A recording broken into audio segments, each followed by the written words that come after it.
आज पौष मास का 9वां दिन है और आज की इस वीडियो में मैं आपके साथ अरण्य कांड के एक बहुत ही सुंदर प्रसंग को लेकर आई हूँ, जिसमें भगवान श्री राम और माँ सीता किस प्रकार से जयंत के घोर अपराध को भी क्षमा कर देते हैं। तो चलिए इस प्रसंग को शुरू करते हैं। भरत जी के चित्रकूट से जाने के बाद एक विशेष घटना घटती है।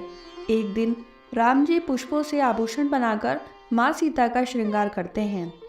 जिस समय प्रभु श्री राम माँ सीता का श्रृंगार कर रहे होते हैं, उसी समय देवताओं के राजा इंद्र का पुत्र जयंत इस लीला को दर्शन कर लेता है और उसके मन में यह विचार उत्पन्न होता है कि ये भगवान है। भगवान भी क्या कभी अपनी पत्नी का श्रृंगार करते हैं? ये भगवान नहीं है। मैं इस बात का पता अवश्य ही लगाऊंगा कि ये कौन है। मैं इनकी भुजाओं के बल का भी पता लगाऊंगा कि ये कौन है। जब किसी की मति मारी जाती है तो वह इसी प्रकार का व्यवहार करता है जैसा कि जयंत ने किया। उस मूर्ख ने कौवे का रूप धारण किया और वह वहां पर पहुंच गया जहां पर मेरे श्री रघुनाथ जी माँ सीता का श्रृंगार कर रहे होते हैं। तभी जयंत ने माँ सीता के पैर में चोंच से प्रहार किया। तब यहाँ पर श्री तुलसीदास जी बताते हैं कि सीता चरण चोंच हति भागा, अर्थात माँ के पैर में घाव कर देता है और वहां से भाग जाता है। परंतु मेरी माँ सीता जी ने प्रभु श्री राम जी को बोला नहीं कि जयंत ने उन पर चोट से प्रहार किया है, क्योंकि माँ ने जयंत को अपने पुत्र के समान ही समझकर उसे क्षमा कर दिया। माँ जानती थी कि यदि प्रभु श्री राम जी यह जान जाएंगे कि जयंत ने सीता जी के चरणों को चोट पहुँचाई है तो प्रभु श्री राम जी जयंत के प्राण हर लेंगे। माँ जयंत को क्षमा कर देती हैं। माँ सीता कुछ भी नहीं बोली।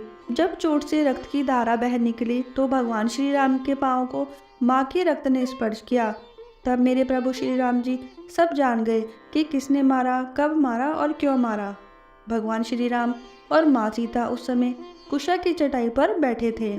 राम जी ने उसमें से 2 कुशा निकालकर एक कुशा को झुकाकर भगवान ने धनुष बनाया और दूसरी कुशा को भगवान ने ब्रह्मास्त्र से अभिमंत्रित करके जयंत के पीछे छोड़ दिया।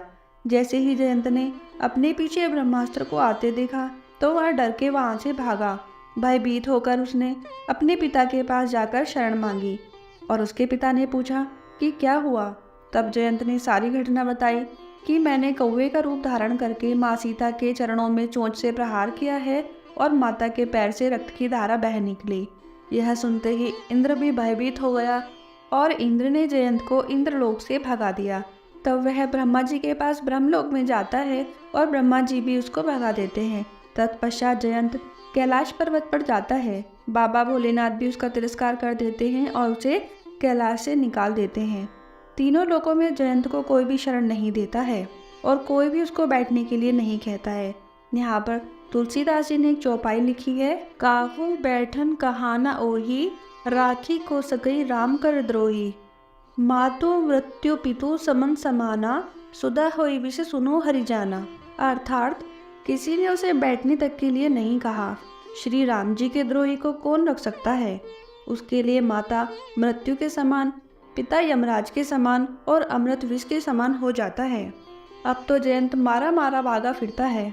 जब किसी की दृष्टि उस पर नहीं पड़ी तब श्री नारद जी की दृष्टि उस जयंत पर पड़ती है। नारद जी जयंत से पूछते हैं, तुम भागे क्यों जा रहे हो और ये ब्रह्मास्त्र क्यों तुम्हारे पीछे पड़ा है? तब जयंत घबराते हुए सारा वृतांत श्री नारद जी को सुना देता है। नारद देखा विकल जयंता, लगी दया को मलचित संता, पठवा तुरत राम पहिताही, कहेसी पुकारी प्रसन्न हित पाही। तब नारद जी बोलते हैं कि यदि तुम जीना चाहते हो तो वापस माँ सीता एवं रघुनाथ जी की शरण में चले जाओ। जयंत राम जी के पास पहुंचता है और रघुनाथ जी के चरणों में गिर जाता है। त्राही त्राही दयाल रघुराई, भगवान त्राही माम। श्री राम जी के चरणों में गिरकर वह इस प्रकार से कांपने लगता है। तब मेरे प्रभु श्री राम जी उसको अपने चरणों से उठाकर उसको क्षमा कर देते हैं, परंतु जयंत की एक आंख निकाल लेते हैं। यहाँ पर मेरे प्रभु का उसकी आंख निकालने का यह अभिप्राय था ताकि आगे चलकर कोई ब्रह्मास्त्र पर संशय ना करे। ब्रह्मास्त्र की महिमा बचाए रखने के लिए भगवान उसकी एक आंख निकाल लेते हैं और उसको एक दृष्टि वाला करके छोड़ देते हैं। माँ सीता बोलती हैं, प्रभु राम अब आप इसको क्षमा कर दीजिए क्योंकि यह हमारी शरण में आया है। अंततः भगवान राम और माँ सीता उसको क्षमा कर देते हैं।